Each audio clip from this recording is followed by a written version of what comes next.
The production of this program is made possible thanks to the support of the following and viewers like you. Redefining success for the purpose economy, Mike Rowlands says, is to become part of the rapidly growing movement toward social purpose in business. The social purpose focus creates healthier communities, restoration of our shared environment, and better outcomes for companies, staff, customers, and other stakeholders.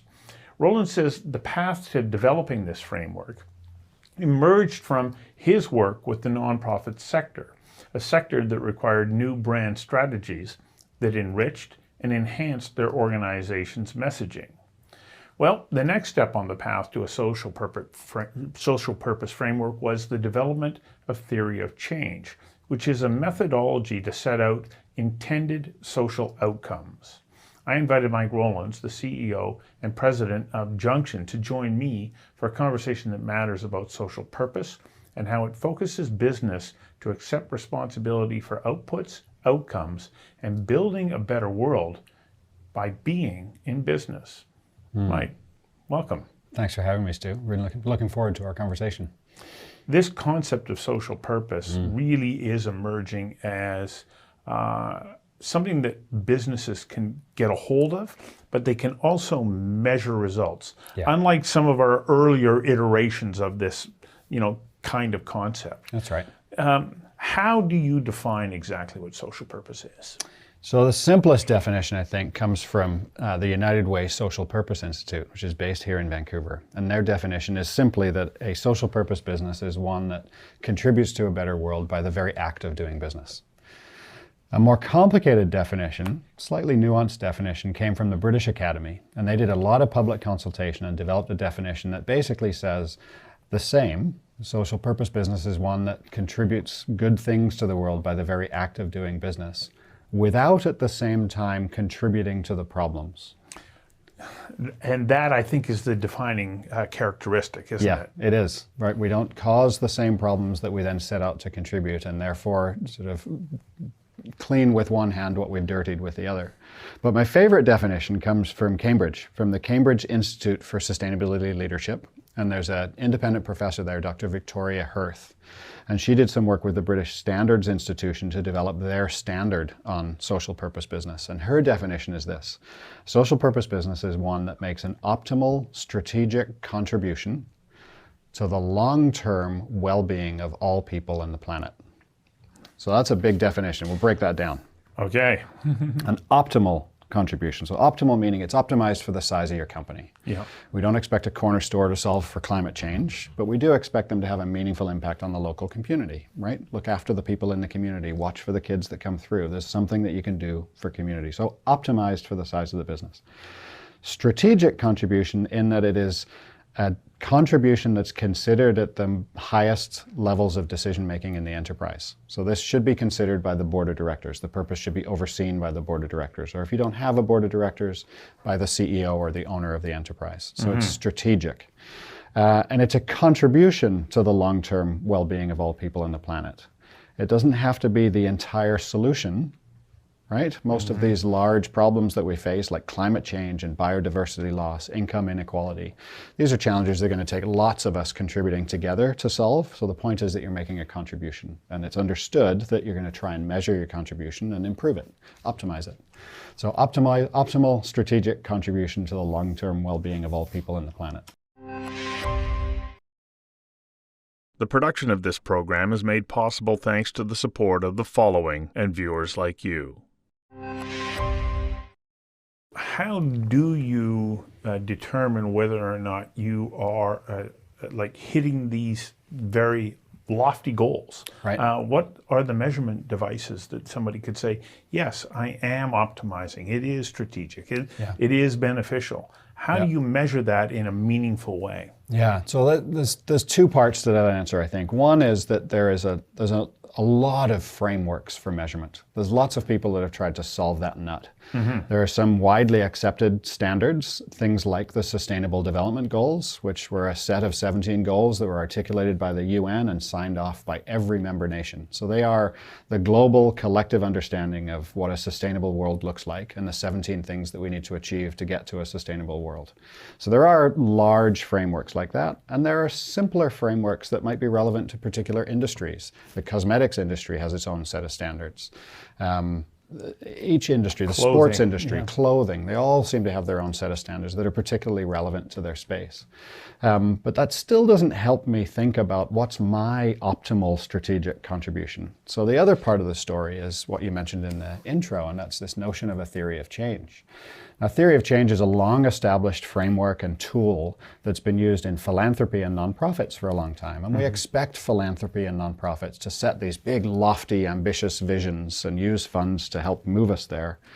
But often those big, lofty ambitions are far bigger than any one charity could solve. Right? Just as no one business is going to solve for climate change, no one charity is going to solve for cures for cancer. Right? It's going to be collaborations. Or poverty elimination. Right. Yeah. Whatever cause we might choose in our charity. But we can set the ambition.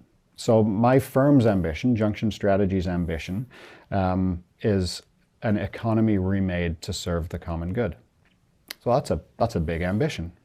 I can think of lots of people that would be interested in that. I can think of nonprofit groups and social advocates. I can think of some legislators and lawmakers that might be interested in that. There's certainly lots of businesses that would benefit from that, educational institutions. So there's lots of people contributing to that. And we could define what that means. What is an economy remade to serve the common good? Well, it's probably got tax policies that even out income so that it's equal and there's fair access for everybody. It's probably opportunities for education for everybody. There's any number of things that we might include as a definition, any of which we could think of as a precursor to the achievement of that vision. But it's really hard to know how to push any of those things. But I do know, on the other hand, what I can control. I know what the outputs from my business are. I know that we deliver strategies and plans, and we engage teams and develop organizational cultures, and those things deliver some outcomes through our clients' work. But even then, there's a stretch from those outcomes to those long-term aspirations, and that's why it's a theory of change. Right? We theorize that by cultivating these shorter and medium-term outcomes, we're going to set the conditions for the longer term conditions that we're really aiming for, right? And so part of our work is to measure those outcomes, be in conversation with our clients, measure their success, right? Invent ways to be really creative about how well is their culture performing? How much is that accelerating their work? How effective is their strategy? How much did it need to change through the course of implementation? And then connect those to the long-term efforts and recognize that there's always going to be a learning space. We're not going to get everything right the first time. We're probably not going to get everything right the fifth time. But we can learn along the way and we can adjust. And so the theory of change helps us to understand what we need to adjust. It also helps us understand with whom we should be partnering to bring about those long-term conditions. And that's how we cultivate this sort of sense of community around these big visions like an economy remade to serve the common good.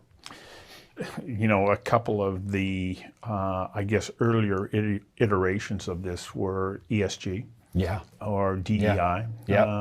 And when I think about what you're saying, it doesn't mean that ESG or DEI are now to be discarded. They actually become part of this larger framework. That's what we think, yeah. And there's a whole continuum of that kind of work. I mean, if we were sitting here 20 years ago, we'd be talking about sustainability, wouldn't we? Yes. Right? Companies were starting to think about, environmental footprint and this climate change. We probably should pay attention to this and understand it. And so they were doing the simple things like making sure there was a recycling bin underneath everybody's desk and maybe starting to manage their energy use and changing out light bulbs. And that conversation became a conversation that included social outcomes. So we went from just the environmental to including the social and the community outcomes. And then financial markets wanted to understand the risk in those business from their exposure to environmental issues or social issues or governance issues, ESG. So ESG comes from finance and is really about measuring and mitigating risk. So it's about managing the downside effects of being in business. And most businesses create waste. Most businesses emit carbon. Most businesses use energy. They use water. They have an impact on their local communities. And measuring those and understanding where the risks are for investors and shareholders was step one. But that really is just step one, right? The next step is, well, how do we prioritize which of these to minimize? We can't solve for all of this. So now we come to materiality analysis. Which of these things is actually material to our business and most material to our stakeholders? And so which ones are the ones that we should work on first? And then somebody had the wise idea of, okay, well, why don't we flip it? Instead of managing the negative downsides, why don't we look for the opportunities, right? Which is really what we're doing in materiality, which is the best place for us to play. Well, how can we make a positive impact? And impact has been the jargon for the last 5 to 7, maybe 10 years, right? But I think you're right. I think that all of those get covered by this notion of purpose and using the business as a force for good, which is language that comes from B Lab, one of the major nonprofits that has established a certification for social purpose business. How do we use business as a force for good in society? So rather than just going about business and generating returns for shareholders and managing the negative effects, how do we also make a positive contribution to community and society? The production of this program is made possible thanks to the support of the following and viewers like you. When I was much younger, I took my first economics course in the spirit of Milton Friedman, where Chicago school, where the concept was, well, no, the responsibility of this company is to make money for its shareholders. And to the point, and things have shifted so much to the point now we go, no, that can't be your only purpose. But I can hear people saying, but are you telling me that it's like you're bad because you want to be in business and make money? Right. And that they may turn off from this discussion because they think somehow it's as though this is a condemnation of business. I don't think it is. Absolutely not. No, I run a for-profit business. I want to drive profits to my shareholders, of which I am one. And a social purpose business is unabashedly a for-profit business, right? We're not asking you not to make profit. We're not asking you to close your business. We're not asking you to turn it into a nonprofit. In the same way that Milton Friedman gets a hard knock these days, I think that is a caricature of the conversation that we're having. Right? Milton Friedman said, yes, the role of the business is to drive profits to shareholders within the rules of the game. Right? If we complete the quote. Within the rules of the game, at the time he was writing, it was a very, very different tax regimen in the United States. There was a lot more regulation in some of the sectors that he was studying at the time. The rules of the game were a fair playing field. But when we reduce and reduce and reduce the corporate tax burden to the point where we can't even support a healthy middle class in a country and an economy, we've got a problem. Because any sociologist will tell you, or any economist will tell you, that if you erode the middle class, you erode stability in the society. And surely businesses and nonprofits and legislators, surely we're all interested in making sure that we have a stable, healthy society. In fact, one definition of a healthy society might be a construct that looks after the long-term well-being of all people on the planet.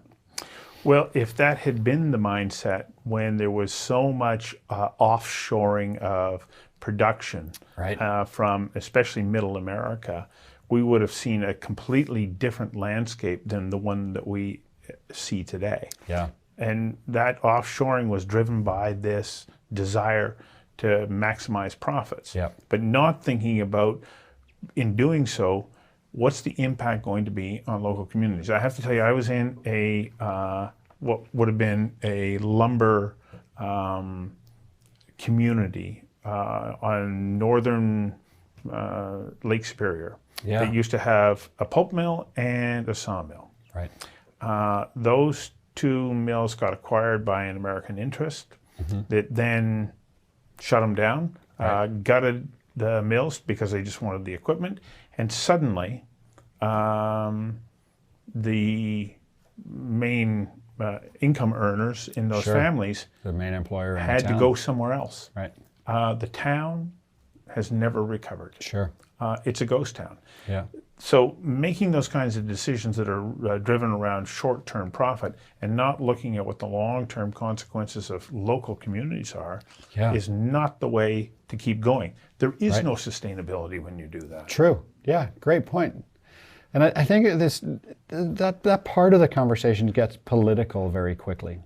And I think that's okay. But there's a couple of things I'd say. One is if we zoom out a long way and look at multiple economies, and including the countries to which those jobs and that work has been outsourced, have we lifted collective well-being across all of those economies?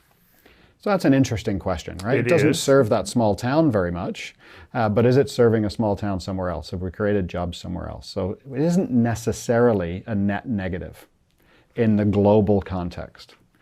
But that's not usually how we think, is it, right? We look at a local community. And so what I would say about that is, yes, we need to be looking at the long-term well-being, but we also need to understand that our economy needs to evolve if it's going to thrive. Now, I'm a pretty progressive liberal guy, but I respect Preston Manning, who is a pretty conservative fellow. And I saw him speak at the Responsible Investment Association conference some years ago, one of the keynote speakers. And he and I would differ a lot on a lot of policy things, but he said something in his keynote, it was the central point of his keynote, and it really stood out for me. And his was, he was disappointed, at least, that Canada hasn't done a better job of building secondary and tertiary industries on top of our natural resource capacity. So what might it have looked like if instead of just offshoring the lumber mill and then re-importing 2x4s and 4x8s, what would have looked like if we'd built more advanced wood engineering and had plants and a college in that town? Similarly with oil and gas, what would it look like if we had done more refinery development in Canada and weren't shipping raw materials like straight out of the ground into a ship over to somewhere else to be refined only to be brought back? So we can talk about the economic problems of that. We can talk about the carbon problems of transporting weighty stuff back and forth across the world. But we could also be talking about why don't we have a really advanced chemical and plastics industry headquartered in Canada? Why was that not developed on top of a secondary refining industry, on top of the primary resource industry? So there's a whole set of policy questions there that are long-term policy questions that are the role of government, and that could have been advocated for by business, and government could have incentivized businesses to develop those industries, and we miss those opportunities. And I personally think in the Canadian context, that's the tyranny of abundance at play, right? We have this incredible wealth of resources, and it's really easy to waste them instead of... Because we had easy access to great ROI. Yeah, right. The production of this program is made possible thanks to the support of the following and viewers like you. I actually had done an interview with Eleanor Newman, who wrote a book with a professor from University of Guelph about, how to grow food on Mars. Oh, but wow. She was talking about food security and she said, but the thing that you have to understand, we actually have incredible intelligence here in Canada about how to grow food. But rather than just growing food and selling it, we have technology, we have expertise, we can develop products and services that we can sell to other countries around the world and help them grow the food that they need, rather than saying, well, we'll grow it and put it in a ship. Well, it reduces carbon footprint and it meets those objectives. And this is the kind of thinking I think that can help really move us to the place that we want to get to. Yeah. So there's so many interesting things in that, right? The imagination to make that leap. Yeah. Right? The imagination of an enterprise to think about how it might diversify what it's doing in order to help make that leap. And that's the sort of thinking that I think is what makes social purpose so interesting to me, right? It is one thing to develop a business that earns a profit on a consistent basis. That's hard. It is not easy to start up, right? We read all of the fancy business magazines and talk about the unicorns, these private companies with billion-dollar valuations. You'd think they were a dime a dozen. They are far from it. It's incredibly difficult to build a sustainable business if it's at a small scale. It's even more difficult to build one that has a social purpose. But the social purpose business will generate more customer loyalty. 87% of people in North America say that they will choose a social purpose brand or a brand that contributes to causes they care about over a competitor. That's up like 90%, nearly double in 20 years. Social purpose businesses in 2019, publicly traded social purpose businesses, outperformed the market by 134%. Dramatically better performing businesses, right? So this isn't actually about making money and doing good over here. This is about using the power of social purpose to build a healthier, stronger, more durable business. It reminds me of reading Stephen Covey's 7 Habits of Highly Effective People. Yeah. The part at the beginning of the book that just really strikes me is, number one, be a good person. So right. Number one, be a good company. Yeah.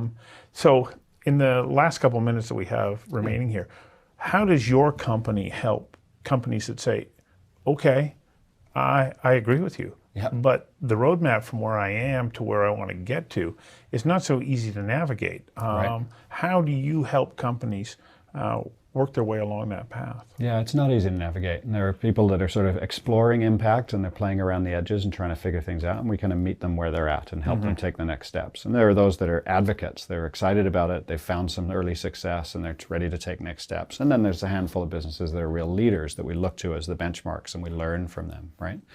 So a lot of our work is the strategy. What are the right steps for you to take from where you are today to start moving towards social purpose? You may not make the leap overnight. You may not make the leap in a year. You may not make the leap in a decade, but you can make progress every year, right? And then the second part of the work that we do is how are we going to measure our progress, right? So we help them develop these impact measurement frameworks that might draw on something like the SDGs or might use those industry-specific toolkits. But we help them develop the framework and then the plan to actually do the measurement work. And again, right-sizing it for their organization. We don't all have massive data pools and the ability to do all of the research. What's the right piece for us to do? And then the third part of our business is talking about that stuff, right? Yeah. Promoting it for marketing reasons, but also promoting it for staff engagement reasons and getting people excited about the work, and for peers in the market space that might see that social purpose work and be inspired to build a social purpose for themselves. So strategy, measurement, and telling the stories. So does engagement with you start at the board or top tier management level and then unfold from there? Often, yeah. It's usually a C-suite that pulls us in. There are sort of, some people will call us because they're interested in a particular certification and want our help to achieve it. So that might be in a department. Some people will call us in because they're ready to do a new strategic plan, and that's typically a CEO or a senior leadership team and perhaps a board. Sometimes it's about a major new opportunity, an inflection point in the business, a merger or an acquisition, and that might be a board that's calling us in. But all of them, it's really about what are we setting out to achieve? How are we going to measure our progress along the way? And how are we engaging our stakeholders on the journey? We haven't dug into this concept, but do you also help companies that say, we want to go through the process of certification to become a B Corp? We do. You can help there. Yeah, we do a lot of that work. Because that is a big process, isn't it? It can be a very, very big process. Yeah, some of our clients are big international firms, so they're certifying multiple businesses and rolling up to the single certification. It can get very complicated, but it's really worthwhile. Yeah, but it takes time. You have to have a long-term vision. Yeah. And it's fantastic that you've been able to find this opportunity to help other companies realize their social purpose, and in the process, realize your social purpose. Indeed. Thanks, Mike. Thanks, Stu.